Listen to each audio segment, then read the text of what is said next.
अस्सलाम वालेकुम। क्या हाल है डियर स्टूडेंट, आप सब ठीक हैं? द हाउस ऑफ अकाउंटिंग के प्लेटफॉर्म से being a faculty member the house of accounting, मैं बिज़नेस लॉ की लेक्चर सीरीज़ में आज थर्ड लेक्चर को रिकॉर्ड करवा रहा हूँ। इससे पहले हमने फर्स्ट लेक्चर में 5 एसेंशियल डिस्कस किए थे वैलिड कॉन्ट्रैक्ट के। तो डियर स्टूडेंट आपको याद होंगे, और उसके बाद जो रिमेनिंग 5 एसेंशियल्स हैं हम उनको आज डिस्कस करेंगे। लेकिन मेरी आपसे रिक्वेस्ट है कि आप पहले वो मेरा पहला लेक्चर सुन लें और उसके बाद ये वाला लेक्चर सुनें, ताकि कनेक्टिविटी के साथ अगर आप सुनेंगे तो आई होप कि आप इसको बेटर अंडरस्टैंड करेंगे। तो dear student, let's start the point number 6। तो पॉइंट नंबर 6 है dear student, capacity of parties. ये बहुत ही इंटरेस्टिंग पॉइंट है और बहुत ही अहम पार्ट है एक वैलिड कॉन्ट्रैक्ट का। Dear student, capacity of parties, capacity mean अहलियत। तो अदालत के अंदर जब आप केस फाइल करते हैं तो सबसे पहले कोर्ट का क्वेश्चन ये होता है, क्या पार्टीज़ कॉन्ट्रैक्ट करने के अहल हैं या अहल नहीं हैं। तो सबसे पहले आपको ये कोर्ट में बताना पड़ता है that the both one was the adult one, कि दोनों जो हैं वो बालिग हो चुके थे, उनकी एज 18 साल से ज़्यादा थी, लिहाजा वो कॉन्ट्रैक्ट में शामिल हो सकते हैं। याद रखें, पाकिस्तान का जो मेजॉरिटी एक्ट है उसमें 18 साल एज बताई गई है कॉन्ट्रैक्ट में आने के लिए, मेल एंड फीमेल। लेकिन साथ उसके एक और भी चीज़ लिखी हुई है कि अगर उसका कोई गार्डियन है, तो अगर उसका कोई गार्डियन कोर्ट ने अपॉइंट किया हुआ है तो फिर उसकी एज जो है वो 21 ईयर है। तो डियर स्टूडेंट, जो 18 साल से कम है वो क्यों नहीं शामिल हो सकता कॉन्ट्रैक्ट में? क्योंकि जो लॉ ऑफ कॉन्ट्रैक्ट है वो ये कहता है जिसकी उम्र 18 साल से कम है उसको अच्छे बुरे में तमीज़ नहीं होती, उसको अच्छे बुरे में तमीज़ नहीं होती, उसको वो सेंस नहीं होती, उसको वो लॉ की सेंस नहीं हो पाती कि वो किस तरह कॉन्ट्रैक्ट में शामिल हो। लिहाजा लॉ ने जो है वो किसी माइनर के साथ कॉन्ट्रैक्ट करने से हमें मना किया हुआ है कि आप किसी माइनर के साथ कॉन्ट्रैक्ट ना करें। तो मैं आपसे भी ये रिक्वेस्ट करूँगा कि आप बीइंग एक्सपर्ट और being a student of law, आप किसी माइनर के साथ एग्रीमेंट में शामिल ना हो, अनलेस जो कंडीशंस प्रोवाइड की गई हैं आप उनको फुलफ़िल करके उसके साथ कॉन्ट्रैक्ट में शामिल हो सकते हैं। लेकिन अगर आप उन कंडीशंस को फुलफ़िल किए बगैर उसके साथ कॉन्ट्रैक्ट में शामिल हो जाते हैं तो देन कोर्ट आपकी किसी किस्म की कोई मदद नहीं करेगा। क्लियर है यहाँ तक स्टूडेंट? मैं आपको मिसाल देता हूँ। माइनर ने मेरे साथ फ्रॉडुलेंटली एग्रीमेंट किया कि मेरी उम्र 19 साल है और मुझसे पैसे ले लिए घर बेचने के लिए या गाड़ी बेचने के लिए।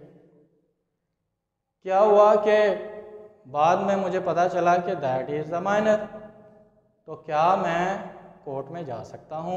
तो इसका आंसर है नो, आप नहीं जा सकते, क्योंकि वो माइनर है। ये आपकी ज़िम्मेदारी थी कि आप पहले ये कंफर्म करते कि आप ये चेक करें कि आया कि वो मेजर है या माइनर है। तो अदालत की डिस्क्रिशनरी पावर है, मे भी कोर्ट आपकी मदद कर भी सकती है और मे भी रिफ्यूज़ भी कर सकती है। This is upon the discretionary of the court. तो ज़्यादातर केसेस में क्या होता है डियर स्टूडेंट कि आप माइनर के ख़िलाफ़ सूट फाइल नहीं कर सकते। लेकिन अगर आपने माइनर के साथ फ्रॉड कमिट किया है और अगर आपने माइनर के साथ फ्रॉड कमिट नहीं किया, जनरल एग्रीमेंट किया है और सारी टर्म्स एंड कंडीशन कंप्लीट की हैं, अब माइनर ने अपना पार्ट परफॉर्म कर दिया but you are not performing the respective part of your agreement. अब मेरा सवाल है, क्या माइनर आपके खिलाफ कोर्ट में जा सकता है या नहीं जा सकता? तो इसका आंसर है यस, कोर्ट में माइनर आपके खिलाफ सूट फाइल कर सकता है, लेकिन माइनर के खिलाफ आप सूट फाइल नहीं कर सकते। ये जो माइनर को कोर्ट ने इम्यूनिटी दी है, उसको एग्जम्पशन दी है कि उसके खिलाफ लीगल प्रोसीडिंग नहीं हो सकती। 18 साल से कम उम्र का बच्चा अगर कत्ल भी कर दे तो उसकी सज़ाए मौत नहीं है, उसको एक ऐसे सेंटर में रखा जाता है जहाँ पे उसकी ग्रोथ अच्छे तरीके से की जाती है, रिहेबिलिटेशन सेंटर में उसको ले जाया जाता है, उसको समझाया जाता है, तो माइनर्स के लिए ये स्पेशल एक्सेप्शंस मौजूद हैं। तो नंबर 1, कैपेसिटी में माइनर नहीं होना चाहिए। ये आप सबसे पहले जज करें whether the other party is minor और major, this is your first responsibility. ये बात ध्यान में रखें मेरी, बहुत से केस आते हैं, सबसे पहले ये डिसाइड करें कि वो पार्टी बालग है या ना बालग है, फिर उसको कहीं भी आओ अब एग्रीमेंट करते हैं। Number 2, dear student, unsound mind. Unsound mind कौन से होते हैं dear student? You know that कि पागल आदमी जो होते हैं, मेंटल डिसऑर्डर पर्सन जो होते हैं, आप उनके साथ भी एग्रीमेंट नहीं कर सकते। एक पागल आदमी जो चर्च पी के बैठा हुआ है, आप उससे अगर कहेंगे ये जो जहाज़ उड़ा है ये मुझे बेच दो, वो कहेगा ले लो, उसने तो वो भी आपको दे देना, तो उसके साथ अब क्या बात कर रहे हैं। तो अगर आपका एक भाई पागल है और आपने उससे लिखवा लिया एग्रीमेंट कि इसने मुझे ये घर का हिस्सा दे दिया है और आप बड़े खुश हैं, मुझे तो हिस्सा भी मिल गया है, लेकिन आपने अगर बिजनेस लॉ पढ़ा होता तो आपको इस चीज़ की समझ होती कि ये कॉन्ट्रैक्ट है ही नहीं, क्योंकि ये आपने कैपेसिटी ऑफ पार्टीज़ में अनसाउंड माइंड बंदे के साथ किया हुआ है। तो कोर्ट ये जज करती है, बाज़ औक़ात बच्चे जो हैं वो भी वालिदैन के ख़िलाफ़ सूट फाइल कर देते हैं, क्योंकि हमारी माँ या बाप इस एज में आ गए हैं, ये हमारे दादा की उम्र 100 साल से ऊपर हो गई है, अब उसका ज़हन ठीक नहीं है, लिहाजा इस वजह से उसने ये प्रॉपर्टी बड़े बेटे या छोटे बेटे के नाम पे लगा दी है, लिहाजा इस कॉन्ट्रैक्ट को कैंसिल किया जाए। तो कोर्ट क्या करती है डियर स्टूडेंट? कोर्ट क्या करती है कि उसको रिकमेंड कर देती है पार्टी को, जी ठीक है आप इसका टेस्ट करवाएं। उसके लिए मेंटल डिसऑर्डर ऑर्डिनेंस 2002 भी मुशर्रफ साहब ने रेगुलेट करवाया हुआ है। उसके लिए बोर्ड बनता है, उसके सामने वो बंदा पेश होता है, उससे सवाल जवाब करते हैं, फिर डॉक्टर्स की ओपिनियन आती है कि वो मेंटली ठीक है या नहीं। अगर तो वो कहते हैं ठीक है फिर तो ठीक है कॉन्ट्रैक्ट, अगर वो कहें नहीं जी ये अनसाउंड हो चुका हुआ है due to the tender age, तो फिर वो कॉन्ट्रैक्ट क्या हो जाता है? वाइड हो जाता है। कोर्ट उस कॉन्ट्रैक्ट को क्या कर देती है डियर स्टूडेंट? कैंसिल कर देती है। तो ये बात ध्यान में रखें, पहला नंबर माइनर नहीं कर सकता, नंबर 2 अनसाउंड पर्सन भी कॉन्ट्रैक्ट में शामिल नहीं हो सकता। और डियर स्टूडेंट इसके अंदर जो नेक्स्ट चीज़ है वो है डिसक्वालीफाइड बाय लॉ। अब देखें जो फर्म्स इंसॉल्वेंट हो जाती हैं, जिनको डिफ़ॉल्ट कर दिया जाता है, अपना कर्जा नहीं पे कर पाते, तो लॉ उनको कोर्ट्स ब्लैक लिस्ट कर देती हैं या बैंक्स उनको बैंकरप्ट कर देते हैं, तो वो भी ऐसे शख्स किसी के साथ एग्रीमेंट में शामिल नहीं आप कर सकते, ना ही आप हो सकते हैं। क्लियर है? पहले वो पहला कर्जा उतारे फिर वो नया एग्रीमेंट करे। ऐसे तो जो पहले इंसॉल्वेंट है वो तो एग्रीमेंट कर ही जाएगा, वो सबके पैसे लेके फरार हो जाएगा। क्योंकि पाकिस्तान के अंदर मसला ये है कि जिस शख्स के पास पैसे है ही नहीं, आप कैसे निकलवाएंगे उससे पैसे? ठीक है डाल दिया जेल में, पैसे तो लेने हैं ना अभी, क्या जेल में जाने से पैसे आ जाने हैं? नहीं आने। तो इस वजह से लॉ ऐसे शख्स को रोक देता है कि आप इसके साथ एग्रीमेंट ना करें, ये तो पहले बेचारा इंसॉल्वेंट है, मकरूज है, आप भी कर लेंगे एग्रीमेंट तो आपके कैसे पैसे देगा। लिहाजा लॉ ने उसको बार कर दिया हुआ है कि आप ऐसे शख्स के साथ एग्रीमेंट मत करें और ना वो शामिल हो सकता है।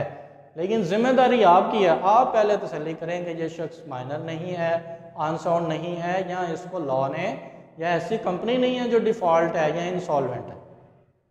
Clear student? ओके, तो नेक्स्ट हमारे पास जो इसके अंदर है डियर स्टूडेंट मेन पॉइंट वो है कि लोनसी, आइडियोसी एंड ड्रंकनेस। अक्सर देखा है कि आप कहें जी, बाज़ दफ़ा ऐसे भी देखा है लोग पागल तो नहीं होते, कभी कभी दौरा पड़ जाता है पागलों वाला, शराब पी लेते हैं आउट ऑफ माइंड हो जाते हैं, या बहुत ज़्यादा नारकोटिक्स ले ली आउट ऑफ कंट्रोल हो गए, आउट ऑफ माइंड हो गए, या ऐसे लोग जिनको ब्रिक्स के झटके पड़ते हैं, लोनेसी एडोसी जिसको कहते हैं। तो ऐसे शख्स जो कभी कभी मेंटल हो जाए कभी कभी ठीक हो जाए, क्या उसके साथ आप एग्रीमेंट कर सकते हैं? तो उसका आंसर ये है कि जब उसका दिमाग ठीक हो तब कर सकते हैं, जब ख़राब हो तब नहीं कर सकते। लिहाजा मेरा मशवरा ये है ना करें, क्योंकि कोर्ट में आप कैसे साबित करेंगे कि इस टाइम इसका दिमाग बिल्कुल सही था। लिहाजा आप साबित नहीं कर पाएंगे। वो कह देगा जी मैं तो देखें चर्च पीता हूँ इतने घंटे, मेरा तो दिमाग ही काम है, इसने मुझसे कहाँ घर पे साइन करवा लिए। तो लिहाजा मेरा मशवरा ये है कि ऐसे शख्स के साथ भी कॉन्ट्रैक्ट ना करें जिसको ड्रंकनेस हो, आइडियोसी हो, या जिसको कभी कभी ठीक हो जाता है, कभी कभी पागल हो जाता है, या उसको जनाब कभी कभी होश में रह गया, कभी बेहोश हो गया। तो ऐसे शख्स के साथ भी आप एग्रीमेंट ना करें। तो डियर स्टूडेंट, नंबर 7 एग्रीमेंट्स। इसमें जो लफ्ज़ इस्तेमाल हुआ है वो देखें, एग्रीमेंट्स का लफ्ज़ इस्तेमाल हुआ है, agreements not to B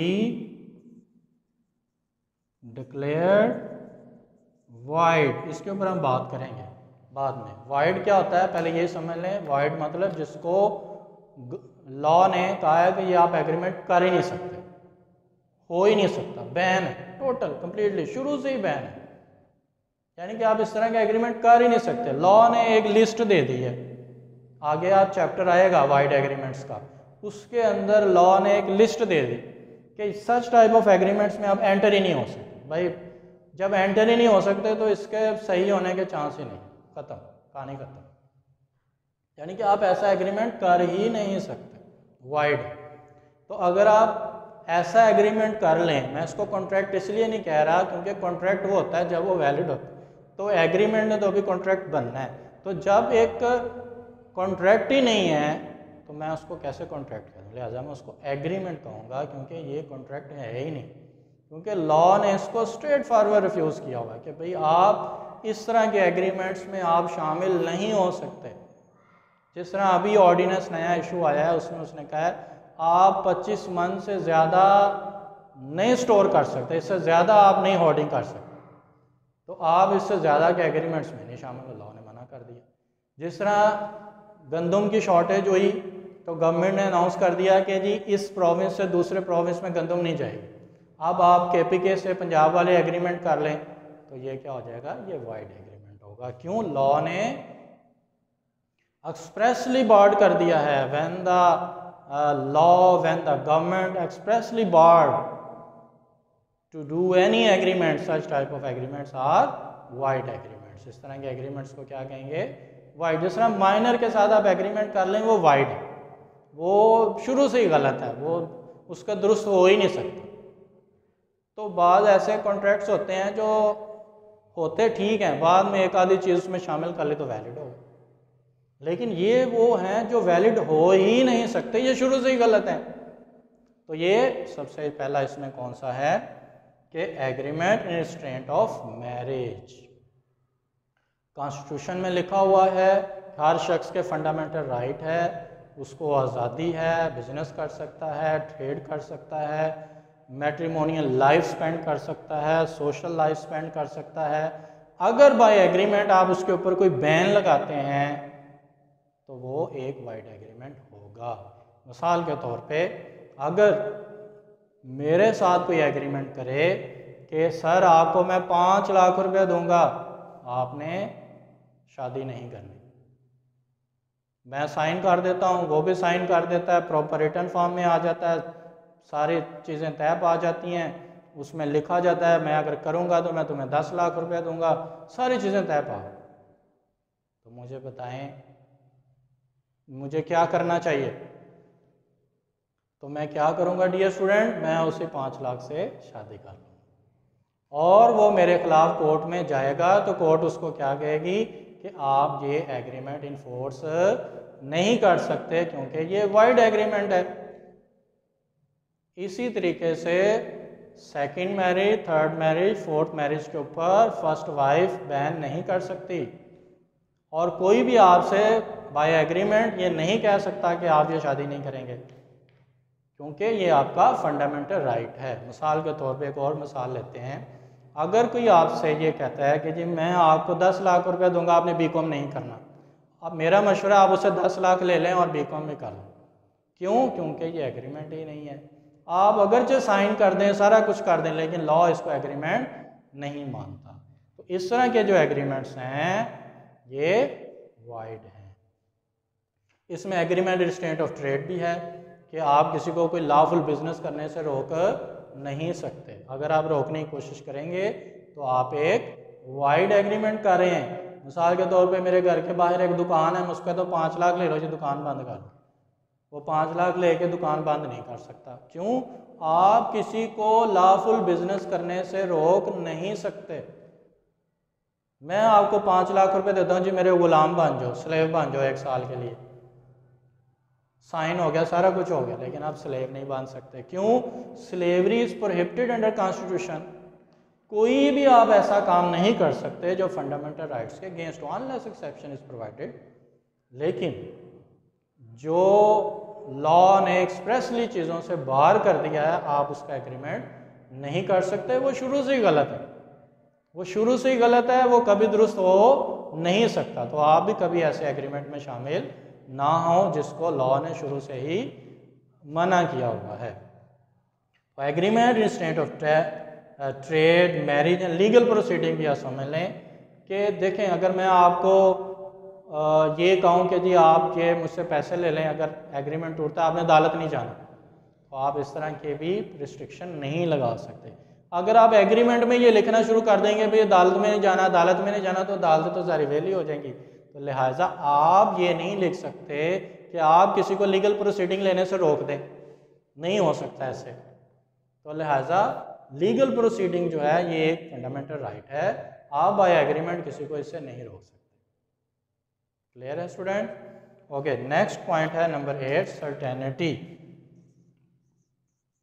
certainty students mean, certain से ये वर्ड निकला है, सर्टन मीन श्योर, यानी कि एग्रीमेंट ऐसे हों जो श्योर हों, क्लियर हों।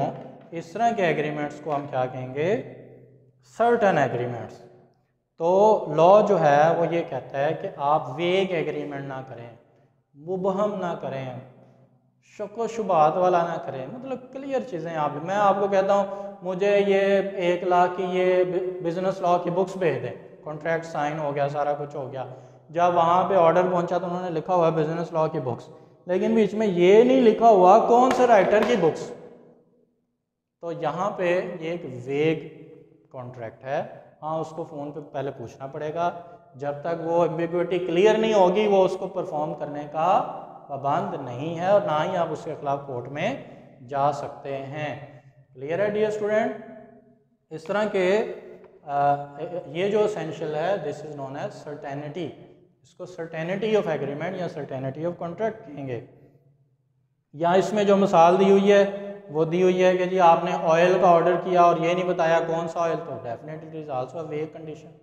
मुबहम एम्बिग्विटी है जिसके अंदर, क्लियर बताएं, means terms and condition must be clear in the agreement. जो भी टर्म्स एंड कंडीशन है क्लियर होनी चाहिए। अब ये ना हो एग्रीमेंट जब ब्रेक हो गया, लो जी इसमें तो ये भी था, ये भी था, तो लिखा क्यों नहीं? पहली बातें तय करो आप। एग्रीमेंट ब्रेक होना है, ये डैमेजेस हैं, नहीं पूरा करोगे ये पेनल्टी दोगे, ऐसे नहीं होगा तो ऐसे होगा, ये वाला नहीं मिलेगा तो ये भेज देना। तो आप कॉन्ट्रैक्ट के अंदर टर्म्स एंड कंडीशन को क्लियर करें। Terms and condition must be clear in your agreement, in your contract. कोई एक भी टर्म्स एंड कंडीशन एम्बिगुअस हो गई, दूसरी पार्टी पाबंद नहीं है वो एग्रीमेंट परफॉर्म करने के लिए। अगर आप उसको ये ही नहीं बताते तुमने पैसे मुझे कैसे भेजने हैं, तो ये भी एम्बिगुअस सिचुएशन है। आप उसको लिखें उसके अंदर कि आपने मुझे पैसे बाय चेक भेजने हैं, कैश भेजना है, या मेरे बैंक ट्रांसफ़र या पे ऑर्डर, क्या करना है आप उसके अंदर लिखें। तो एग्रीमेंट का ये मतलब नहीं ठीक है जी मैंने ये 20 लाख का माल ख़रीदा, ये माल, आप उसके अंदर बताएं पैसे कैसे देने हैं, माल कैसे भेजना है, थ्रू ट्रेन, थ्रू बस कैसे भेजना है, वो सारी चीज़ें उसके अंदर आप मेंशन करेंगे। Unless they are declared at the first stage. हाँ, ये होता है कि बार बार एक ही नोयत का एग्रीमेंट होता है, तो वो पार्टीज़ को पहले से पता होता है कि ये इस तरह होना है। क्लियर है स्टूडेंट? सर्टेनिटी का पॉइंट।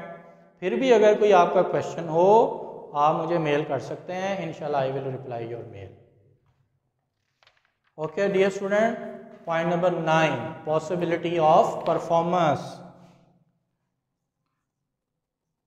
Possibility of performance.